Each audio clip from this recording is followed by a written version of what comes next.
पुङलुङ पुङलुङ पुङलुङ पुङलुङ पुङलुङ पुङलुङ पुङलुङ पुङलुङ पुङलुङ हा अनि हा हा र हु हु ओहोय भनिन्ने हो। त्यो कोका भयभरको पुलिस चाहिँ बालेनको अघि पछि किन पठाएको? हामी पनि त उम्मेदवार हो।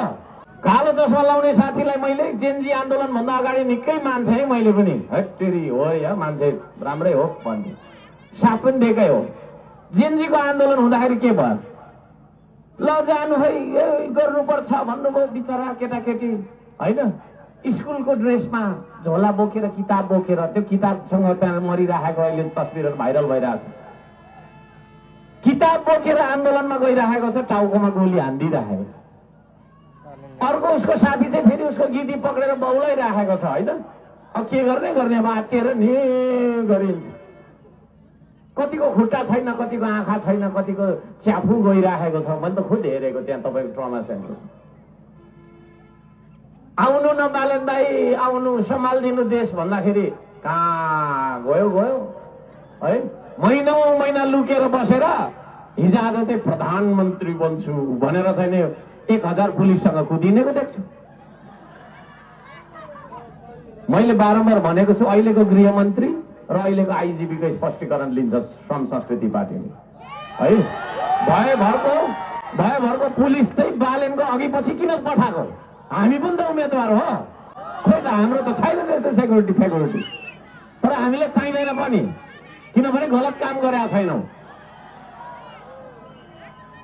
अनि त्यो मान्छे लुकेकै भाइ त्यसलाई हेर्नु अहिलेसम्म गएन।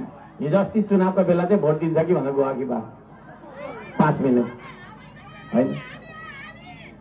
अन्त्येष्टि गर्नका लागि त्यत्रो मान्छे रुँदै गयो, त्यहीँबाट त्यहाँ गएन। तर यो देश जलिराखेको बेला यो देश सम्हाल्नुपर्छ भनेर जाने मान्छे म चाहिँ थिएँ है। त्यसो भएको कारणले गर्दाखेरि पनि त्यो मान्छे न स्पष्टसँग बोल्छ। यो पत्रकार यही उहाँ हुनुहुन्छ, यहाँ यो पत्रकार यता आउनु, यता म तपाईँको अनुहार पनि देखाउँदै यता आउनु, तपाईँलाई पनि चिनाउँछ म यता आउनु। हाम्रो नवीनजी धरानको पत्रकार, दरो खरो प्रश्न राख्ने पत्रकार है। हुन्छ धन्यवाद। उहाँले अस्ति एउटा प्रश्न सोध्नु भएको, तपाईँको चाहिँ बराह क्षेत्र मन्दिरमा रहेछ, दुर गरेर तपाईँको क्यामेरै फाल्दियो। म तपाईँहरूलाई वचन दिन्छु, हल्का साम्बाङ जुन ठाउँमा पुगे पनि पत्रकारसँग दूरी राख्दैन। पत्रकारको प्रश्नदेखि भाग्दिनँ म। सोध्नु, जे सोध्दा हुन्छ सोध्नु है। सार्वजनिक विषयहरू सोध्नु, तर है ती कुराहरूको उत्तर दिन्छु म।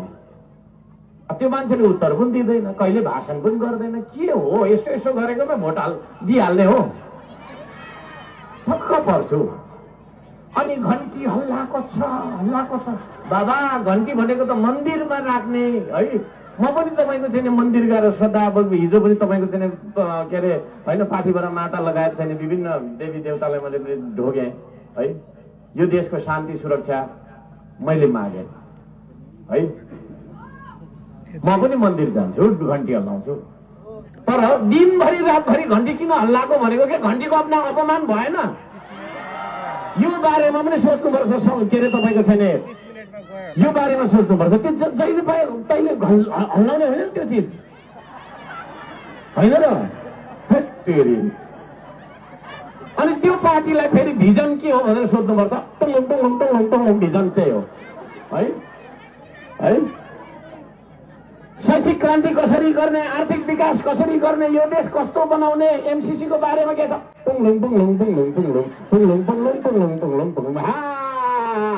पछि कानुन पनि त्यसरी नै लेख्छ कि साथीहरूले। अनि त्यो संसदमा गएर त हामीले कानुन बनाउनु पर्दैन भनेको, नीति निर्णयहरू गर्नु पर्दैन। त्यहाँ पनि हा हा र हु हु ओहोय भनिन्ने हो। त्यो कोका खोलामा पाइप तान्नु लाउँदा पो श्रमदाताहरू गल्यो होला भनेर मैले ओहोय भन्नु त भन्थे, सबैले ओइ भन्थ्यो। त्यो ओइ भनेर भन्दैन क्या, बजेट बन्दैन, तपाईँको कार्यक्रम बन्दैन, नीति निर्णयहरू।